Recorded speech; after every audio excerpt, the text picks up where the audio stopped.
Loana en psychiatrie, je cherchais déjà un moyen de me foutre en l'air. La star revient sur un des épisodes les plus durs de sa vie. Jeudi 1er mars 2018, Loana a sorti son deuxième ouvrage autobiographique, Si durait la nuit, si tendre est la vie, plomb.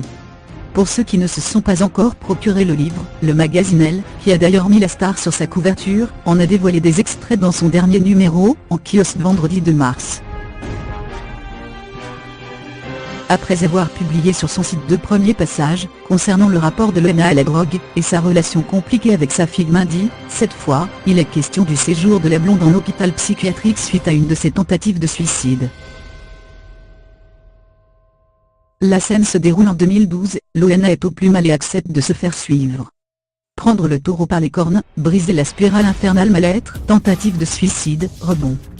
Une seule solution, se faire suivre par des spécialistes. J'accepte. Et, pendant quelques mois, je séjourne en hôpital psychiatrique, se souvient-elle. C'est alors que le diagnostic tombe, analyse, rendez-vous, séance, les médecins, après quelque temps, m'annoncent la nouvelle, je serai schizophrène et bipolaire. Ce qui exige un traitement lourd. Avec des tonnes de médicaments à ingurgiter chaque jour, des pilules qui me font prendre énormément de poids.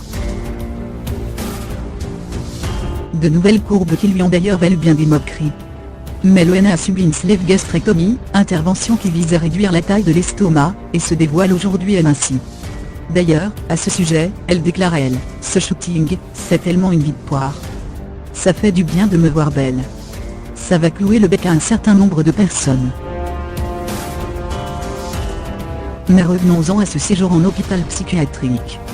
Même si la gagnante de Love Story accepte de se faire soigner, cet internement ressemble à un cauchemar.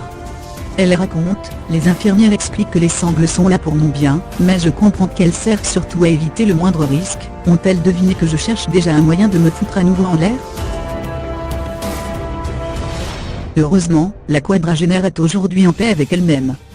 Nul doute que pour rien au monde, elle ne souhaiterait revivre cette épreuve.